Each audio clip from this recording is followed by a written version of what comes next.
E agora, nesse período, a gente está estudando o capítulo 10. E é chamado esse capítulo da Yoga das Glórias Divinas. E o que significa as glórias divinas? Nesse capítulo, o Senhor Krishna, que é a divindade, está mostrando para Arjuna, o discípulo, como perceber a presença dele, como perceber a presença de Deus em toda a criação. Ou seja, o que é glória divina? A criação inteira é a glória divina. Então, Krishna está abrindo os olhos de Arjuna, o discípulo, para perceber a presença de Deus em toda parte da criação. Mas ele fala um pouco mais para frente nesse capítulo que tudo que você vê nessa criação é somente uma pequena fração da minha manifestação, da minha glória divina. Ou seja, cada componente dessa criação é um pedacinho ínfimo da glória divina. E dentre toda essa criação, existe uma manifestação prominente que reflete mais intensamente as glórias de Deus. E essa manifestação é o ser humano. Eles vão falar por que essa injustiça com os outros, com as outras partes da criação. O ser humano é o único que tem todos os sentidos muito desenvolvidos. Os animais têm algum deles mais fortemente, mas não todos. O ser humano tem todos os sentidos muito desenvolvidos. O ser humano tem um cérebro especial. Ele tem a capacidade de usar a inteligência e o discernimento para decidir o que é certo e o que é errado e para caminhar em direção ao correto. O ser humano também é o único que possui livre-arbítrio. Então, essas características tornam o ser humano diferenciado de toda a criação e, portanto, um reflexo maior, mais destacado dessas glórias divinas. O ser humano reflete mais as glórias divinas, mas ainda assim é uma fração. Por quê? Porque todo ser humano tem um lado positivo e um lado não tão positivo. Então, em nenhum desses aspectos da criação, a glória divina é plenamente manifestada. Com exceção de. E qual é essa exceção? Guru. Guru é a manifestação plena da glória divina. E é quando eu falo guru, eu não estou falando um guru indiano, um guru brasileiro, um guru cristão, um guru hindu. Não. O que é o guru? Guru é esse ser humano que alcançou essa comunhão plena com o Criador. E por ter alcançado essa comunhão plena com o Criador, ele se torna um com ele. E ele se torna a manifestação plena dessas qualidades divinas. Existem dois tipos nessa descrição de guru. Um deles que já vem para essa existência com essa consciência plena e imersão no divino. Ele já, desde a sua nascença, ele já é o próprio divino manifestado numa forma humana. E esses a gente chama de encarnação divina. Como Jesus, como Krishna, e assim por diante. E existe uma outra categoria desses gurus que nasceram como um ser humano normal, ainda com a percepção de dualidade, mas com um desejo muito forte de transformação. E através do seu esforço, através da sua devoção, através da sua busca, alcançou esse estágio de comunhão plena com o Criador, que é chamado de um mestre realizado. Ambos refletem a manifestação plena das glórias divinas de Deus. É como se fosse uma pequena gota caindo no oceano. Pode ser uma gota de água doce, pode ser uma gota de refrigerante, pode ser uma gota de uma água de esgoto, não importa. Quando essa gota entra no oceano, ela se torna o oceano. E isso é o Guru. Ele se tornou o oceano da divindade, da bem-aventurança. Eu estava só pensando um pouco nessa comparação, nessas glórias divinas, porque a gente está agora nesse momento muito especial, muito auspicioso das nossas vidas como discípulos, celebrando o aniversário do nosso querido Guruji. Então hoje a ideia é a gente refletir um pouco sobre a vida dele, que é algo extremamente difícil para mim, para falar, porque certamente qualquer palavra para tentar expressar um guru vai sair distorcida. Então eu já peço desculpas antecipadamente. Eu pensei que hoje a gente pudesse talvez falar um pouco sobre umas principais datas na vida dele e algumas histórias referentes a essas datas. Vamos começar com a primeira data, que foi 10 de agosto de 1959, que é o nascimento dele. Quando a mãe dele estava grávida, lá no vilarejozinho dele, em Orissa, passou um santo no vilarejo. E ele foi pedir comida na casa da mãe do Guruji. E ele viu que ela estava grávida e ele falou: mãe, a senhora está grávida, né? Sim. E ele falou, ele nunca tinha passado lá antes. E ele falou: seu filho vai ser especial.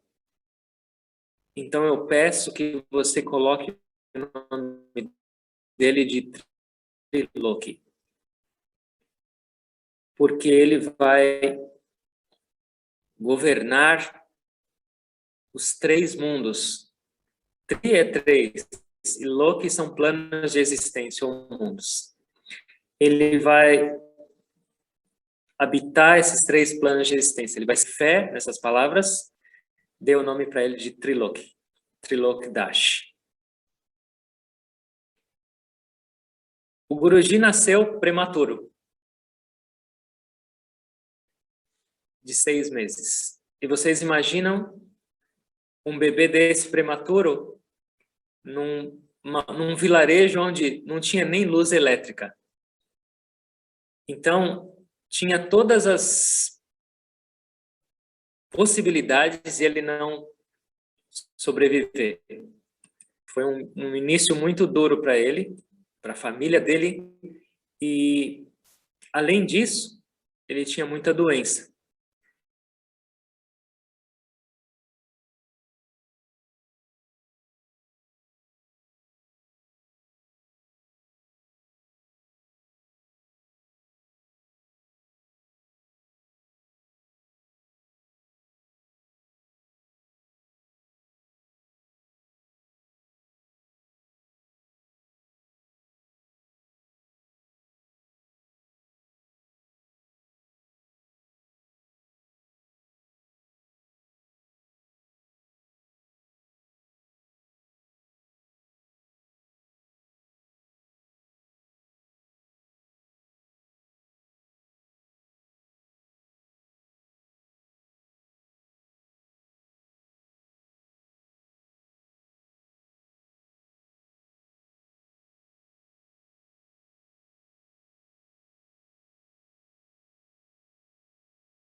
Estão me ouvindo agora?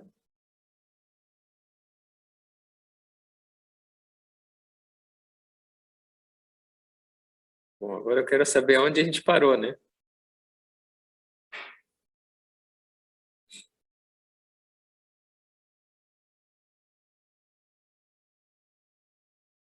Hum,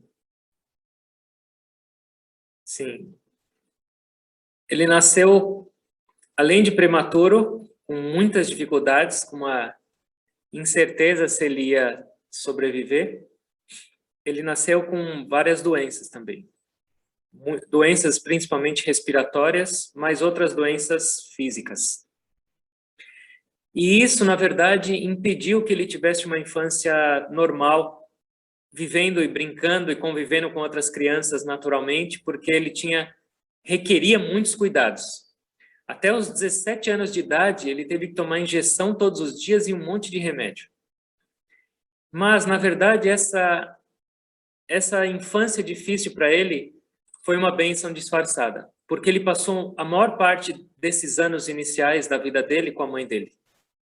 E a mãe dele era um oceano de devoção e de doçura. Então, ela foi uma grande fonte de inspiração para ele nesses anos. Sempre quando ela estava com ele, ela estava falando de escrituras, contando histórias para ele das escrituras sagradas, ou ela estava ensinando ele cantos devocionais. Ou seja, a maior parte do dia dele era ouvindo de Deus sobre histórias, sobre canções devocionais, sobre oração, e isso trouxe uma inspiração gigantesca e motivação para a vida dele. Quase todos os livros e quase todas as palestras ele menciona a mãe dele como uma grande referência. A gente vai falar um pouco mais sobre a relação da mãe dele, mas eu lembrei de um outro detalhe. Naquela época não tinha cartório ou data. Então ele nasceu, todo mundo lembrava dessa data, mas ninguém fez um registro oficial. E aí quando ele foi entrar na escola, era necessário se registrar. Então a mãe dele falou de acordo com o calendário lunar, quando ele tinha nascido, e eles estabeleceram uma data. E essa data oficial se tornou 21 de junho de 1960. E essa data foi aceita até mesmo por ele. E isso se tornou o passaporte dele. Até hoje o passaporte dele é 21 de junho de 1960. Até que um tempo ele começou a desconfiar pela percepção dele que tinha alguma coisa errada. E aí ele voltou para o vilarejo onde tinham as anotações, as recordações feitas em folha de palmeira sobre datas, sobre posição astrológica. E aí, com essa pesquisa que ele fez por conta própria, ele descobriu a data verdadeira de nascimento dele. E isso foi para todos nós, porque foi recente isso, talvez não mais do que 10 anos atrás. Então, ele passou quase 60 anos da vida dele com essa data de nascimento que até hoje consta no passaporte dele. Toda a família do Guruji era devota do Gurudev. E a mãe dele era muito amorosa e muito próxima com o Gurudev. Só que ela tinha muitos afazeres. Então um dia ela chegou para o Gurudev e falou assim: Baba, eu queria me dedicar mais ao caminho espiritual, mas eu tenho uma família para cuidar, eu tenho um marido, eu tenho vários deveres. E o Gurudev, que era pelo menos 30 anos mais velho do que ela e do que o marido, ele olhou para ele e falou assim: mãe, não se preocupa. Quando esse velho morrer, ele estava falando do marido dela, do pai do Guruji. Quando esse velho morrer, eu vou te fazer uma monja. E ela ficou toda animada. O Gurudev deixou o corpo e o pai do Guruji faleceu. O Guruji já era monge. E ela chegou um dia para o Guruji e falou assim: é o seguinte, o Gurudev me prometeu que depois que o meu marido morresse, ele ia me fazer monja, mas ele não está mais aqui. E você é o representante dele. Então, eu vim aqui falar para você cumprir com a promessa do Gurudev. E aí, o Guruji aceitou, falou, tá bom, eu vou te iniciar. Então, foi uma cerimônia linda, onde o Guruji iniciou a própria mãe no caminho monástico. E o nome dela foi dado pelo Guruji como Swami Guru Premananda, aquela que é amada pelo Guru. E aí ela começou a viver no próprio ashram de Baligai junto com o Guruji. Claro, eram em locais separados, porque o Guruji fazia muita questão de mostrar essa diferença, de mostrar que era uma relação diferente agora.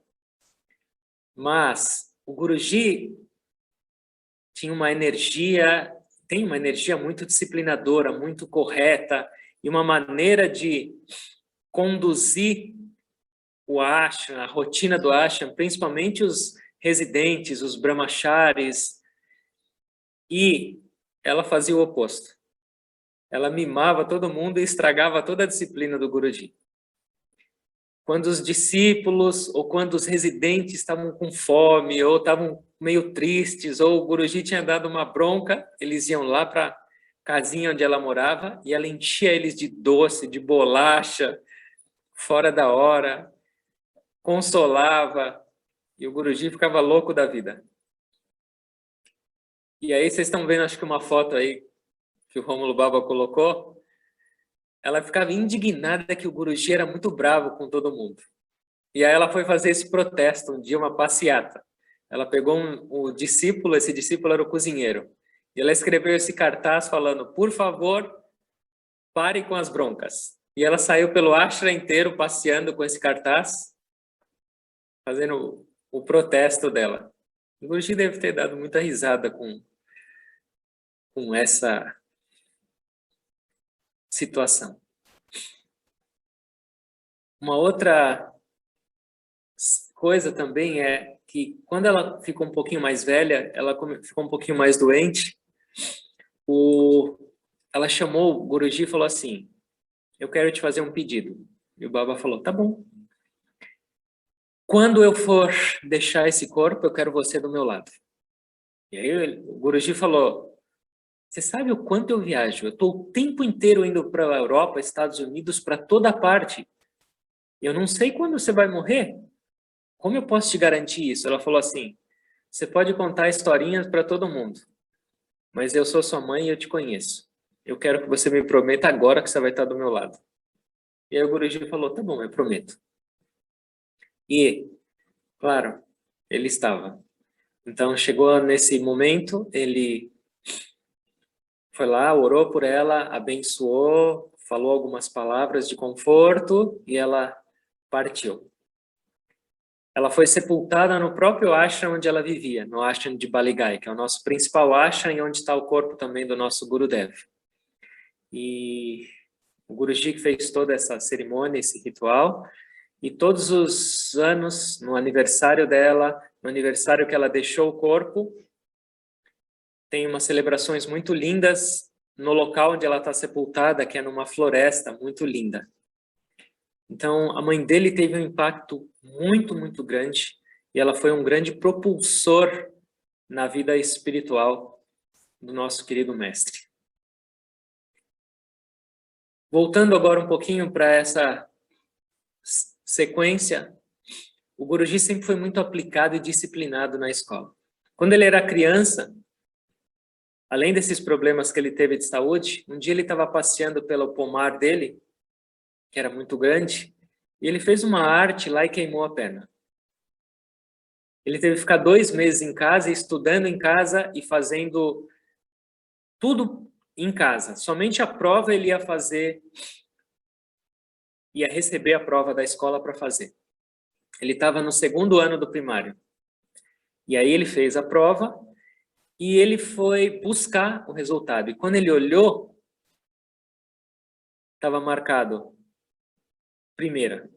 Ele falou, não acredito. Fui tão mal na escola. Além de eu dar todo esse trabalho para os meus pais, terem cuidado da minha saúde, cuidar da minha perna queimada, de ficar em casa, eu fui tão mal que me levaram de volta para a primeira série. E aí ele não queria mostrar isso para os pais. Então ele foi para o irmão mais velho e falou assim, preciso te falar uma coisa muito séria que aconteceu. Olha isso aqui.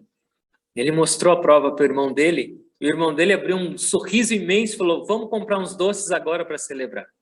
E aí o Guruji falou assim, celebrar o quê? Eu voltei para a primeira série. E aí o irmão dele gargalhou e falou, você não voltou para a primeira série. Você foi o primeiro colocado nessa prova. Ele tinha entendido errado. E a vida inteira ele foi muito focado em estudos. Tanto no primário, quanto nos seus estudos superiores, na universidade, como professor. E não só a disciplina nessa parte acadêmica, mas ele sempre manteve valores éticos e morais muito elevados, até mesmo em situações muito insignificantes. O pai dele dava dinheiro para ele comprar caixa de fósforo quando ele morava numa república, quando ele estudava. E esse fósforo era para acender o incenso que ele usava para meditar. Um dia foi um amigo dele pedir um palito de fósforo. E o Guruji falou não. Sabem por quê? Porque ele sabia que o amigo dele fumava. E que ele ia usar aquele palito de fósforo para acender um cigarro que, primeiro, ia fazer extremamente mal para a saúde do amigo dele. E, segundo, ia gastar o dinheiro que o pai dele ganhava com tanto sacrifício para fazer mal para alguém. Claro que ninguém entendia isso e ele gerava, às vezes, uma revolta por ser tão certinho e correto, mas olha o nível de valor, olha o nível de consciência que ele tinha, até mesmo nessas coisas pequenininhas. Uma outra vez, por essa disciplina dele, por essa retidão dele, por esse cuidado que ele tinha, ele não tinha muito dinheiro por ser um estudante. Ele fez amizade com o dono de uma livraria. Então, ele ia na livraria e ele podia pegar qualquer livro que ele quisesse para ler, porque eles sabiam do cuidado que ele tinha com o material, e depois ele devolvia o livro intacto. E ele fez isso com um deles, e esse livro era a autobiografia de um yogi. E ele não conseguia largar aquele livro. E um dia, lendo, ele cochilou com um livro no peito. E a gente sabe que o Yogananda, as pessoas que o olham, às vezes ele parece um tanto quanto feminino. E aí o Guruji estava deitado, chegou o companheiro no quarto dele e abriu e falou assim, eu sabia. Você só faz papel de espiritual, de devoto, mas quando a gente sai, você fica lendo sobre mulheres. E o Guruji, que mulher? Ele falou, olha o livro que você está aí no seu peito, é a Mona Lisa. E aí o Guruji olhou e era o Yogananda. Ele gargalhou. Ele falou assim, esse mestre é a Mona Lisa da minha vida, ele é minha obra-prima. Mesmo estudando, mesmo tendo sua vida, ele sempre esteve muito conectado com a espiritualidade. Então, toda vez que ele tinha férias escolares, ele ia buscar a companhia de santos, ele sempre que podia ia para os Himalaias e passava as férias inteiras em alguns ashrams, em companhia desses santos, recebendo inspiração, recebendo os bênçãos. E por essa sede dele de encontros com santos, ele teve contato primeiro com o Gurudev. Num dia ele leu um jornal e tinha uma notinha pequena no jornal. Grande mestre da Kriya Yoga retorna do Ocidente e vai receber os devotos numa casa tal. E ele ficou extremamente eufórico com essa possibilidade. E foi, então, nessa casa. Ele não sabia direito onde era escuro, ele teve que ir perguntando, mas ele chegou lá.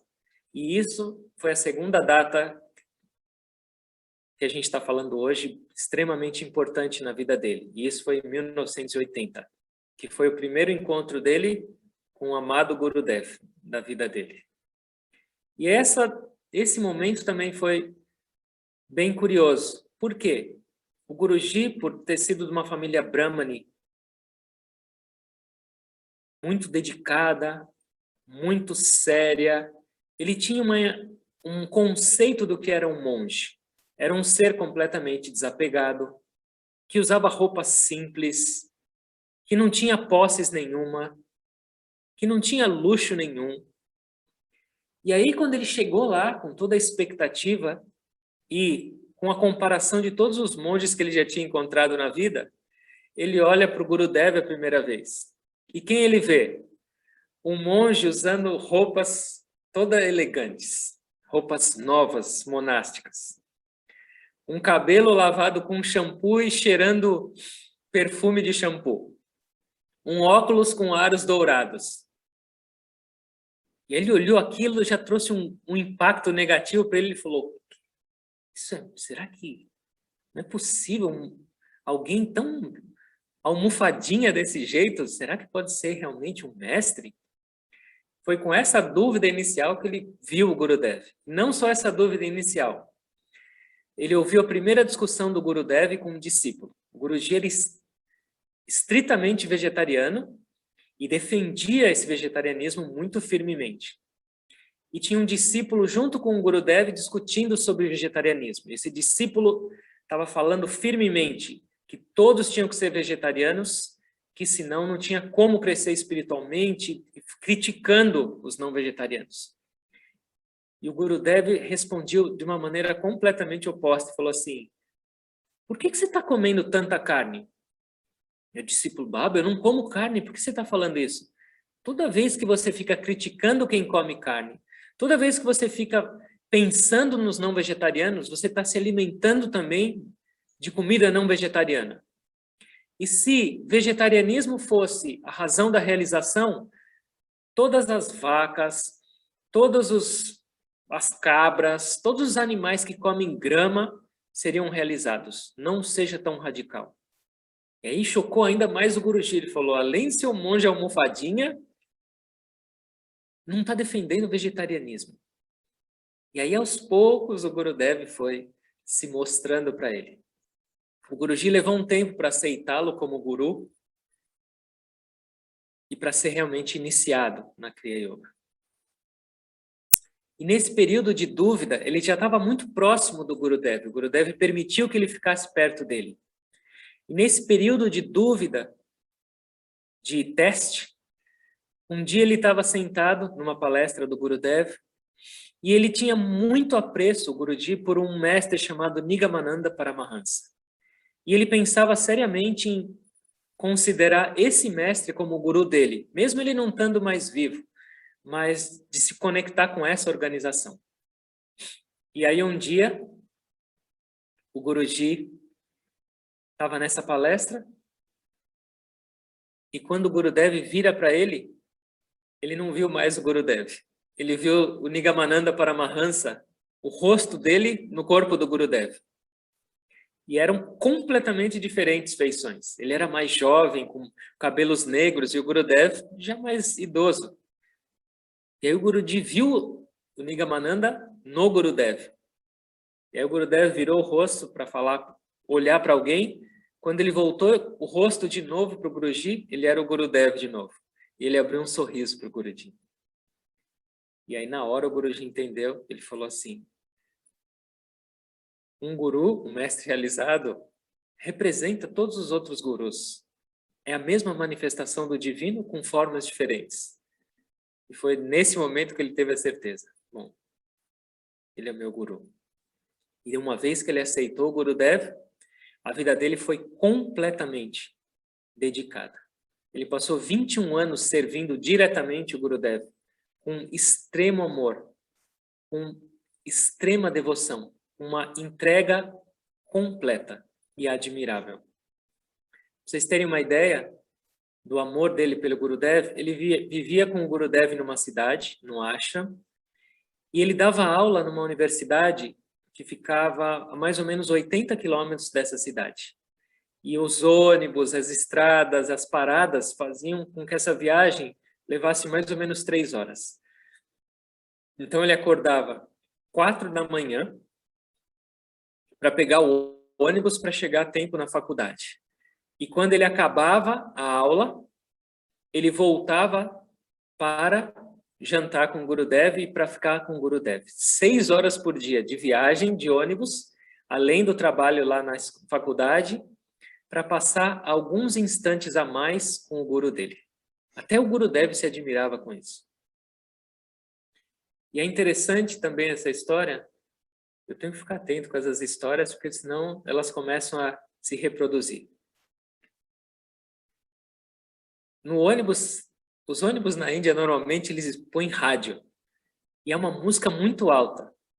E o Guruji, saindo do ashram para ir trabalhar e voltando, tinha que escutar essas músicas. E eram normalmente músicas românticas, daqueles trilhas sonoras de Bollywood. Então, o amado chorando pela amada, a amada esperando o amado chegar. E o Guruji falava, meu Deus do céu, minha espiritualidade está sendo destruída nessas viagens. E aí ele teve um insight. Quando ele começava a ouvir, oh, por que você não vem para mim? Por que você me deixou? Eu nunca mais vou te esquecer. Ele transformava isso numa oração para Deus ou para o Gurudev. Então, quando o cantor começava a falar, eu não consigo viver sem você, ele lembrava do Gurudev e falava, eu não consigo viver sem você. Ah, eu não vejo a hora de te encontrar, como eu te amo. Ele falava, eu não vejo a hora de te encontrar, eu te amo tanto. E o que acontece? Aquelas músicas que no começo eram extremamente incômodas, se tornaram uma fonte de grande devoção para ele. E às vezes ele até chorava nessas viagens, mas não pela trilha sonora, porque ele lembrava de Gurudev e de Deus. Isso também é uma coisa muito legal para a gente pensar e analisar nas nossas vidas. Essa capacidade de transformar os desafios ou os momentos desagradáveis em algo produtivo para nossas vidas. Durante esse período que ele conheceu o Gurudev, 3 coisas que o Guruji tinha se comprometido e feito votos de não fazer. E ele era inflexível. A primeira é, eu aprendi Kriya Yoga, mas eu nunca vou ensinar Kriya Yoga, porque isso vai só inflar o meu ego. A segunda coisa, eu vou me dedicar no caminho espiritual, mas eu jamais vou me tornar monge. E a terceira coisa, eu jamais vou abandonar minha mãe índia, a minha terra natal. Bom, a gente não precisa pensar muito para saber o que aconteceu com esses 3 votos. O primeiro deles foi iniciar as pessoas na Kriya Yoga. Um dia o Gurudev, que estava viajando com ele estava de branco ainda, o Guruji. Ele falou assim, eu estou muito cansado hoje,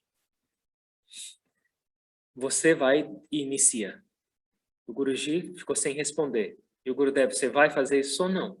E o Guruji não respondeu. E aí o Gurudev fez a pergunta que ele sempre fazia quando ele queria acabar com os argumentos do Guruji. Você quer me seguir ou não? E o Guruji falou, quero. Então desce e inicia. Não ensinou mantra nem nada, porque ele sabia que o Guruji era tão devoto e tão aplicado que ele já tinha decorado todos os mantras. E ele desceu lá e fez a primeira iniciação dele. Foi a primeira quebra desses votos dele. A segunda quebra foi quando o Gurudev começou a prepará-lo para viajar para a Europa. Então o Gurudev começou de uma maneira muito delicada, dar dicas para o Guruji, como tirar passaporte, como tirar visto, e o Guruji começou a ficar apavorado. Então, toda vez que ele tinha que ir com alguém para o consulado ou para ver essa parte, documentação, ele orava fervorosamente para Deus para que tudo desse errado. E algumas vezes as coisas deram errado e ele ficava muito feliz, mas o poder do Gurudev era maior. Então, ele tirou toda a documentação e em 2 de outubro de 1994, essa é a terceira data, ele foi a primeira vez para a Europa, ainda de branco, e foi a primeira vez que ele chegou lá, o Gurudev já estava na Europa, ele chegou para encontrar o Gurudev, e nesse momento, ele tinha, no dia seguinte, um evento já marcado, o Guruji, junto com o Gurudev. Ele estava feliz porque o mestre dele estava junto com ele. E ele ia fazer uma palestra pública para várias pessoas, pela primeira vez fora da Índia. E aí o que acontece? O Gurudev fez um teste com ele muito duro. Quando chegou no dia da palestra, a palestra era no final da tarde. Pela manhã, o Gurudev tirou o chale dele e deu para o Guruji. Pegou o relógio dele de pulso, que era extremamente antigo, e deu para o Guruji. E o Guruji olhou para ele e falou assim, mestre, que está acontecendo? O Gurudev falou assim, daqui a pouco eu estou indo para o hospital. E é muito provável que eu não volte de lá. Eu acho que eu vou morrer hoje. Imagina o estado do Guruji. Chorando em prantos. Acabou de chegar na Europa, chorando e soluçando. Para ver o guru dele, e o guru dele ia morrer. E aí o Gurudev falou, não chora, eu vou estar sempre com você. Vai lá e faz sua palestra. Agora eu tenho que ir porque chegou a ambulância. E realmente chegou a ambulância e levou ele para o hospital, porque ele estava com a pressão baixa. E aí, imagina o estado do Guruji para ir para essa palestra. Ele não sabia onde ele estava, ele não sabia nada. Levaram ele para a palestra, ele fechou os olhos, fez uma oração, que ele não lembra, e começou a falar que ele também não lembra uma palavra. Quando acabou a palestra, todo mundo aplaudindo, todo mundo muito admirado, chega uma ligação. Era o Gurudev. Eu estou muito orgulhoso de você. Nossa, essa canção que você fez foi linda. As pessoas falaram que realmente sentiram que eu estava na palestra. Que alegria. E aí, Guruji, mas Baba, você está bem? Ele falou, não, eu estou bem, está tudo certo. Mas você não ia morrer? Agora, não, eu só estava brincando com você. É difícil entender um guru e é difícil entender os testes de treinamento. Mas esse foi um dos mais difíceis da vida do Guruji. Ainda nesse primeiro momento inicial das viagens do Guruji para a Europa, um dia o Guruji foi dormir no ashram de Viena, que era ainda provisório, e ele começou a ouvir uma sinfonia, como se fosse uma orquestra em algum lugar. Foi extremamente agradável, mas ele não conseguiu dormir por causa desse som. E aí no dia seguinte, pela manhã, ele foi no quarto do Gurudev. E aí o Gurudev olhou para ele e falou assim, você também escutou essa sinfonia? E aí o Guruji falou, sim, Baba, eu escutei. E aí o Gurudev ficou muito feliz e falou assim, que alegria. Essa sinfonia não era fora. Era essa sinfonia, esse som todo era dentro de você. E isso quer dizer que você já chegou nesse estágio. E ele explicou para o Guruji que ele tinha dado um grande passo nessa caminhada em direção ao divino por ter ouvido esses sons maravilhosos que ele nem conseguiu dormir. E pela onisciência do Gurudev, ele sabia quais sons o Guruji tinha escutado e fez esse comentário para ele no dia seguinte. E aí nós vamos para a terceira quebra do voto do Guruji, que era, jamais vou me tornar monge. O Gurudev estava na Índia junto com o Guruji e falou assim, eu tenho um desejo e ele é extremamente forte. E eu preciso que você aceite. Você vai me obedecer? Você vai me seguir? E aí já sabe, quando vinha essa pergunta, o Guruji não tinha o que fazer. O Guruji falou sim. Então o Gurudev falou assim, eu quero te tornar monge amanhã. O Guruji falou, duas já foram quebradas, um voto a mais, um a menos, não tem diferença. 24 de abril de 1995. O Guruji se tornou monge. De Brahmachari Trilok Das, ele se tornou Swami Pragyanananda Giri. Essa iniciação aconteceu na Índia, nessa foto que vocês estão vendo. E nesse dia, dois amigos tinham ido visitar o Guruji. E aí o Guruji falou assim, o Gurudev vai me fazer monge hoje. Esses dois amigos que nem conheciam o Gurudev, nem tinham contato com a Kriya Yoga, ficaram tão excitados que falaram, nós vamos também. Mas e suas mães? E você se vira, nós vamos virar monge também. Pediram autorização, o Gurudev concordou e os três foram iniciados no caminho monástico. Um se tornou Swami Shuddhananda e o outro, e eu não lembro o outro nome, porque ele se afastou depois de um tempo. Essas três mães, a mãe do Guruji, que apoiou, que era muito devota, e a mãe dos outros dois monges tinham amizades. E elas estavam sempre no ashram. Um dia, o Guruji estava passando perto do ashram, da sala, e ele ouviu vários choros muito altos. E quando ele foi olhar, logo depois da iniciação monástica, e quando ele foi ver, a mãe dele estava chorando aos prantos, junto com as outras, triste. E o Guruji chamou a mãe dele e falou assim, o que está acontecendo? A gente está chorando porque vocês se tornaram monges. E o Guruji falou, mas que raio é esse? Você me apoiou, você me abençoou, você estava feliz com isso? Ela falou, eu sei, mas eu só estou chorando por compaixão as duas. Elas estão tão tristes, tão desoladas, com medo do que vai ser com o filho delas, com uma vida monástica de sofrimento, então eu só estou chorando para fazer companhia para elas. O Guruji falou.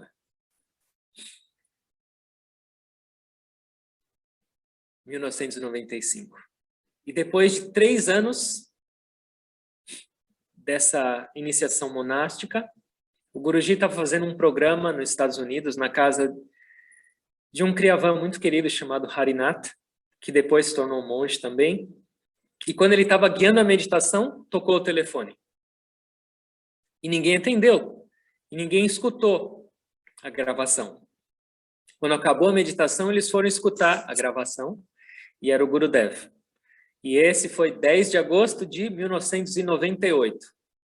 E nessa gravação, o Gurudev estava falando que naquele dia ele concedia ao Guruji o título de Paramahansa, que significa um mestre realizado, que alcançou o nível mais elevado que um ser humano pode almejar em evolução espiritual e desenvolvimento humano. Ele recebeu isso por uma mensagem na secretária eletrônica do Gurudev. E a partir daí, ele começou gradualmente a assumir mais e mais funções, mais e mais viagens e responsabilidades, mas ainda como discípulo. 2 Paramahansas, Hariharananda e Prajnanananda.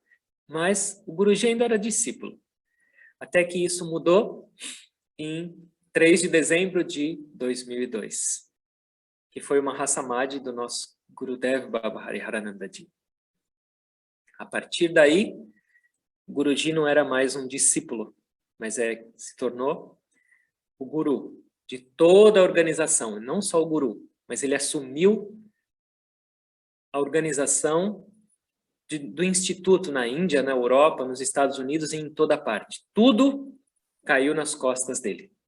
Então, além de ser um momento extremamente doloroso por ter perdido a essência da vida dele, a companhia, ele assumiu completamente a responsabilidade de toda a organização mundial Kriya Yoga.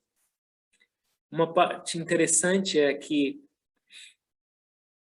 o Guruji estava andando por essa propriedade de Baligai, onde é o nosso ashram, lá na Índia, e ele escolheu um lugar bem mais afastado, que era na floresta, para sepultar o Gurudev. E isso foi alvo de severas críticas. Todo mundo criticou o Guruji abertamente. Ele foi completamente criticado. Ninguém apoiava essa decisão, mas ele a manteve firme. E aí um dia chegou um monge da organização e perguntou para ele: posso te perguntar uma coisa? Por que você escolheu enterrar o Gurudev ali? E o Guruji já estava um pouco até cansado de tantas críticas, falou: até você vai me criticar? Aí o monge falou: não vou te criticar. Sabe por que eu estou perguntando isso? Porque um dia eu estava andando com o Gurudev nessa propriedade, quando não era um ashram ainda, era só uma propriedade. E a gente veio passar pela floresta. E o Gurudev, com a bengala dele, apontou exatamente nesse lugar e falou para mim: é aqui que eu serei sepultado. E o Guruji não fazia ideia disso. Essa era a sintonia. E até mesmo na escolha do local de sepultamento do mestre dele, ele estava em comunhão.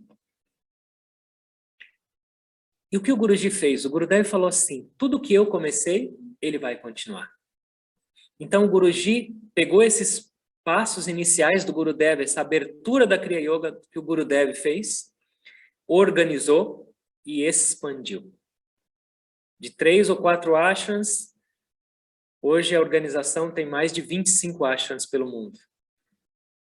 Tem mais de 300 centros. De alguns monges que talvez acho que não chegavam a 10, hoje tem por volta de 100 monásticos espalhados pelo mundo. Então o Guruji, com essa mente dele organizada, disciplinada e enérgica, ele fez todas as sementes que o Gurudev plantou, florescerem da maneira mais maravilhosa possível.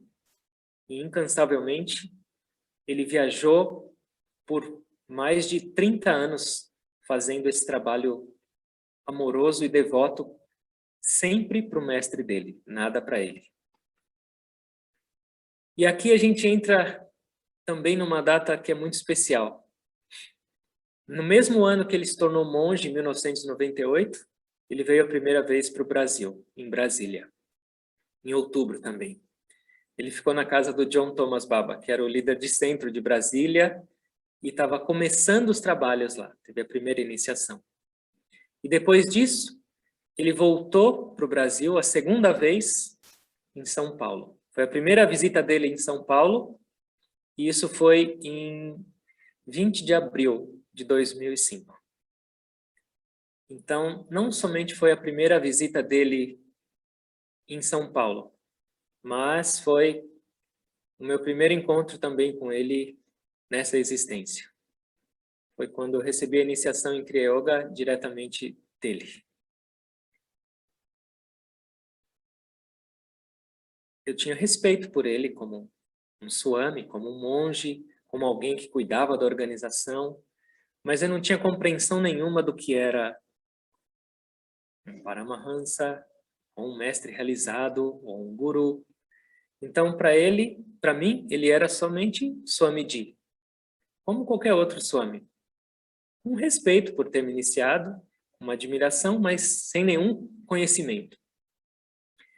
E essa minha visão, e essa minha relação com ele, que era superficial, era só de admiração e respeito. Teve uma transformação quando eu fui a primeira vez para o Ashram de Miami.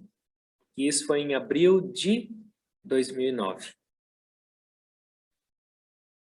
Estava tendo programação lá do aniversário do Gurudev e retiro de crias elevadas, na verdade. O Guruji estava lá e todos os outros swamis, um ambiente maravilhoso, mas para mim ele ainda era Swamiji. Então eu ia conversar com ele para perguntar algumas coisas e eu falava, Swamiji, o que era isso, o que era aquilo? Ele respondia. E aí, então, Swamiji acabou o programa, no dia seguinte ele iria embora. E tinha uma fila para se curvar aos pés dele para se despedir. E aí eu fui também nessa fila, sem muita devoção, sem muita grandes vontades. E aí entrei nessa fila e quando eu fui nessa fila, tinha duas mães indianas, soluçando, chorando desoladamente. E eu olhei para elas com um olhar extremamente crítico. Pura ignorância, pura arrogância. E eu olhei e falei, só pode ser falsidade isso aí. Elas devem estar fingindo devoção. Para que chorar na frente de todo mundo? Para que fazer todo esse show para alguém que está indo embora viajar e daqui a pouco volta? Daqui a pouco elas vão encontrá-lo de novo, ele não está morrendo. Com essa atitude tão devocional, eu entrei na fila. Aí foi lá, eu era praticamente o último da fila. Quando eu entrei no quarto, eu me curvei aos pés dele e saí, depois de um tempo ele saiu para ir para a varanda onde estava o carro esperando para ele ir. Quando ele passou por mim, alguma coisa começou a acontecer no meu coração. Começou a me dar uma dor, uma tristeza que eu nunca tinha sentido antes. E não só isso. Toda aquela minha arrogância de criticar aquelas senhoras que estavam chorando, adivinha para quem chegou isso? Começou a me dar uma tristeza, um negócio incontrolável. E quando eu saí na varanda, onde estava o carro, para ele ir embora, e estava cheio de gente, quando ele entrou no carro e foi embora, o que aconteceu? Eu comecei a chorar copiosamente 10 vezes mais do que aquelas duas senhoras. Sem controle nenhum. Eu nunca tinha chorado em público. Eu era absolutamente contra essas demonstrações de emoção. Sem controle nenhum, desaguando, chorando e chorando, como se o mundo tivesse acabado. Do nada. Além de tentar controlar um pouco por causa do público, E sem entender nada, porque há 5 minutos antes, para mim, ele era só o Swamiji, e normal que ele estava indo viajar. E o que acontece? Uma daquelas mães que estavam chorando na fila e que eu mentalmente critiquei e julguei, foi lá me abraçar e falou assim, filho, fica tranquilo, eu sei o que você está passando, é normal. Aí eu chorei mais ainda, falei, que miserável. Além de criticar, é ela que vem me consolar. E aí eu não conseguia parar. Fui tentar ajudar alguém na cozinha, e soluçando e chorando e chorando. Aí o monge falou assim, vai meditar, aqui você não está ajudando. Aí eu fui na sala de meditação. E tinha pessoas meditando, e eu soluçando e soluçando e chorando. O pessoal começou a olhar para trás, pensando que tinha alguém morrendo. Fui para o meu quarto, e esse choro demorou pelo menos 1 hora, sem parar.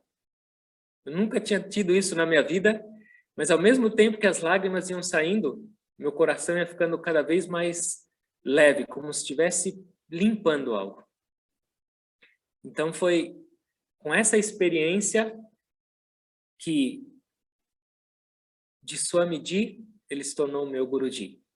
Ele se tornou o meu guia, ele se tornou o meu exemplo, ele se tornou o meu objetivo, a fonte minha de inspiração para seguir em frente. O meu guru, porque eu tive a certeza de que ele não era só um Swamiji ou um monge barbudo, mas ele era alguém que tinha acesso ao meu interior e estava transformando e mexendo e purificando. E com essa certeza, eu tive mais convicção e determinação para seguir em frente nessa vida espiritual. Uma outra experiência, e essa vai ser a última, porque senão a gente vai prolongando e prolongando e mais histórias começam a surgir. Uma vez o Guruji estava conversando com os residentes de Miami e eu estava escutando por Skype. E ele estava falando com um dos residentes que era um pouco irritado.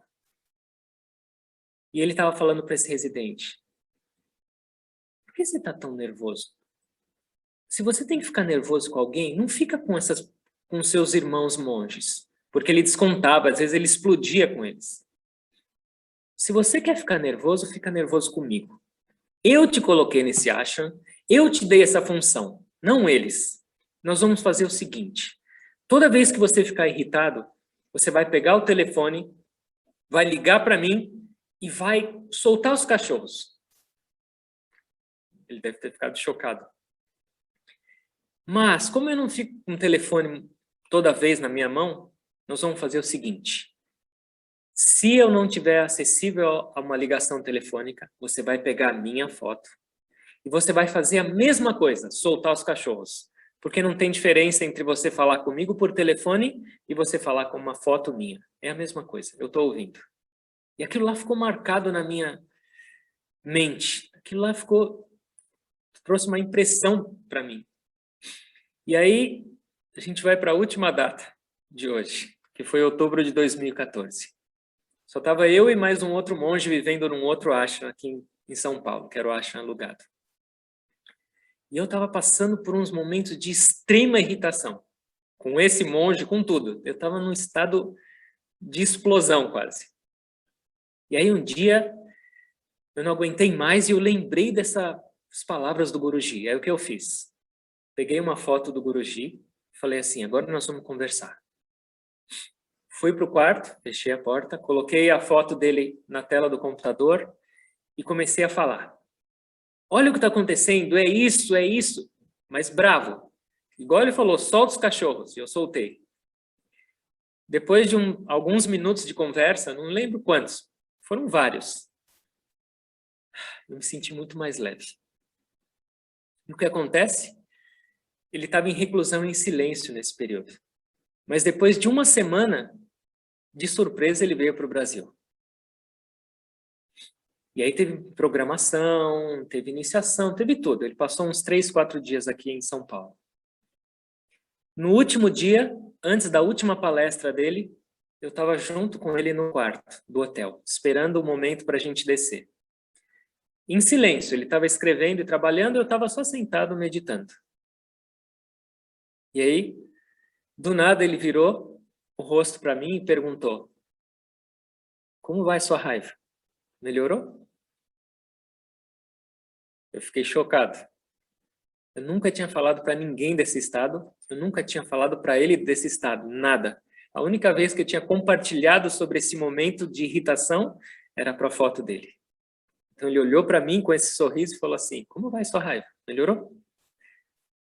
Raiva de quem? Não consegui falar nada. Só fiquei olhando para ele. Com certeza, ele sabe. Ele sabe de tudo o que está acontecendo. E nesse mesmo momento que ele estava no ashram com a gente, nessa mesma viagem dele, que ele perguntou para mim sobre a raiva, 2 anos antes, eu tinha ficado doente por ter tido alguns problemas de excesso de disciplina, de descuidado mesmo. E foi uma doença relativamente séria, que levou um tempo para eu me recuperar. E aí, nessa mesma oportunidade, estava o Guruji, eu e ele só no ashram, e eu estava preparando o jantar para ele. Ele estava no quarto dele. De repente, ele desceu, e enquanto eu estava preparando a comida, ele parou na porta e perguntou para mim: por que você fez isso com você? Mas não como bronca, não como mestre, não como disciplinador, não como nada. Numa expressão que eu nunca vi tanta doçura em ninguém jamais na minha vida. Com um tom de voz e com uma amorosidade e ao mesmo tempo uma dor que eu nunca tinha experienciado isso. Por que você fez isso com você? E aí a segunda pergunta foi mais dura ainda. Ele falou assim: você não sabe que toda vez que você fizer algo de ruim para você, na verdade você está machucando a mim e não a você? Ele falou isso, não falou mais nada, virou as costas mas foi realmente era melhor ter recebido uma pancada física do que uma pergunta, um questionamento e uma energia realmente de sinceridade, de sofrimento, me falando que no meu período de doença, que eu demorei para me recuperar, o maior sofrimento não foi meu, mas tinha sido dele, porque ele estava sentindo tudo. Isso foi também um grande momento, um grande impacto na minha vida sobre esse mestre. Tem muitas outras histórias, e elas começam a vir na minha cabeça, mas a gente pode, em algum outro momento, falar mais e mais e mais. Porque quando a gente lembra, a gente está se conectando, a gente está sentindo a energia e a gente está recebendo as bênçãos também. Muitas pessoas olham e me falam: ele é realizado mesmo? Ele parece tão normal. Uma vez eu estava em Aracaju, na casa de um Criavan, e eu estava fazendo uma caminhada com ele. E ele me contou uma história. Tinham 2 discípulos, e aí um discípulo chegou para o outro e falou assim: o meu guru faz esse milagre. O meu guru faz isso acontecer. O meu guru cura essas doenças. E aí ele virou, todo orgulhoso, e falou: e o seu guru? Qual é o poder dele? Aí ele falou assim: o poder do meu guru é não fazer milagre nenhum. O poder do meu guru é não mostrar nada para ninguém. Esse é o poder. Então lembra, um guru jamais vai colocar uma placa e falar assim: eu sou realizado, eu sou isso, eu sou aquilo. Um guru jamais vai querer conquistar discípulos ou querer mostrar o seu poder ou essa sua divindade plena manifestada. Nosso Guruji é um exemplo claro disso. Ele parece uma pessoa extremamente simples, comum, vivendo, falando, mas isso é um grande, na verdade, desafio e incentivo para nós. Não é através das atitudes e olhando para ele que realmente a gente vai perceber a divindade ou realmente esse Paramahansa, mas é através da nossa meditação, é através da nossa oração, é através da nossa transformação. Essa divindade plena que existe nele está esperando para se revelar para a gente através da meditação, através desse nosso contato íntimo, na nossa introspecção e oração. E é essa a grande mensagem dele, especialmente agora nesse período que ele está em silêncio e reclusão há mais de 1 ano e meio. Incansavelmente ele está repetindo: a minha vida não é para mim, eu só vivo para vocês. A minha meditação não é para mim, eu não preciso mais meditar, é para vocês. Meditem e vocês vão receber o meu poder espiritual, vocês vão receber o meu tesouro espiritual. Ele fala isso em outras palavras, não tão abertamente assim, mas ele fala: medita, e todos os benefícios da minha meditação vão ser de vocês. E esse é o tesouro que a gente deve buscar. E esse é o tesouro que está esperando para ser compartilhado com todos nós, só depende da gente. A gente tem um mestre realizado, a gente tem um ser que manifesta a glória divina por completo, não aparentemente, mas por dentro, esperando só para compartilhar, com sede para compartilhar com nós, os filhos espirituais. E esse é o nosso caminho, essa é a nossa meta. A gente recebeu uma vida humana, que a gente falou no começo, é um dos presentes divinos maiores que existem. E não só isso. A gente recebeu um caminho espiritual para seguir. E não só isso. A gente teve a extremamente rara oportunidade de ter contato com um mestre realizado vivo. Um ser completamente imerso no divino. Um ser que está sempre nesse estado de comunhão com Deus.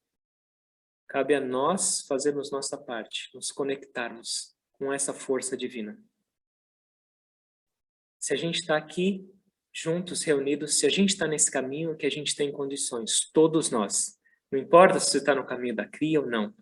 Todos nós aqui temos esse potencial para ser explorado. Depende do nosso desejo. Depende da nossa vontade de ter essa experiência da imersão no divino, dessa conexão plena. E isso depende de nós. Certo?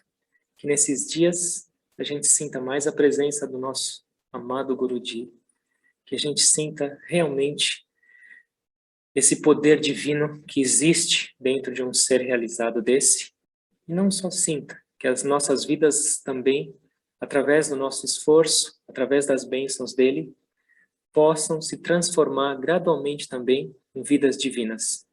Porque um mestre não existe para simplesmente cuidar de discípulos. Um mestre existe para transformar os discípulos também em mestres.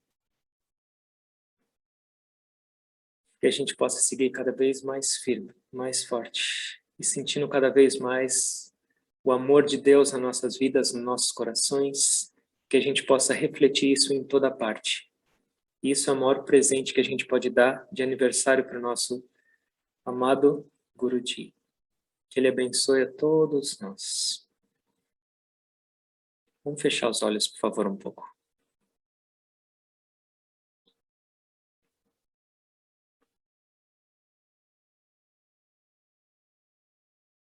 Bhavasagara tarana karanahi Ravinandana bandana kandanahi Charananata kinkana vitamani Guru Devo Daya Karodina Jani Guru Devo Daya Karodina Jani Guru Devo Daya Karodina Jani. Ó Guru, Tu és o único que pode me resgatar desse oceano tempestuoso do mundo, cheio de problemas e aflições. Com humildade, eu busco refúgio aos seus pés, buscando proteção, te oferecendo essa mente agitada e com medo, para que você me liberte e me mostre o caminho. Ó Senhor da misericórdia e compaixão, expande o meu coração, expande a minha vida e me deixa sentir esse amor divino que emana da sua existência. Me abençoa, me guia, eu me curvo a Ti.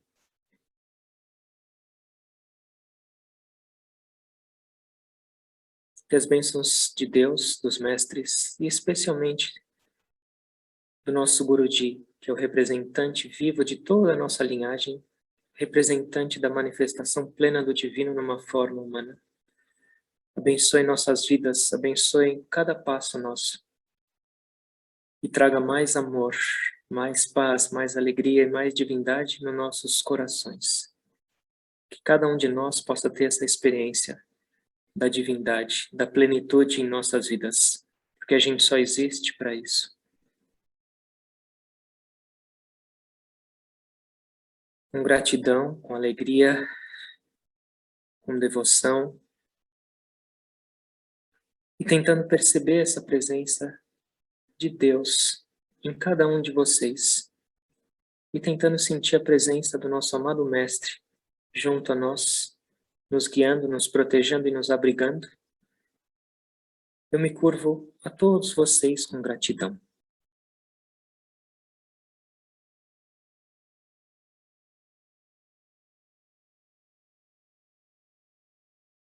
Om. Amém. Jai Guruji, Jai Guruji, Jai Guruji. Obrigado a todos por essa oportunidade de refletir, de lembrar, de sentir. E vamos em frente. Amanhã a gente tem a celebração do aniversário do Guruji, que é o dia oficial. Temos uma cerimônia aqui também presencial, para aqueles que estão em São Paulo e quiserem participar, e também online. A gente se vê em breve. Muito obrigado a todos. Uma boa noite.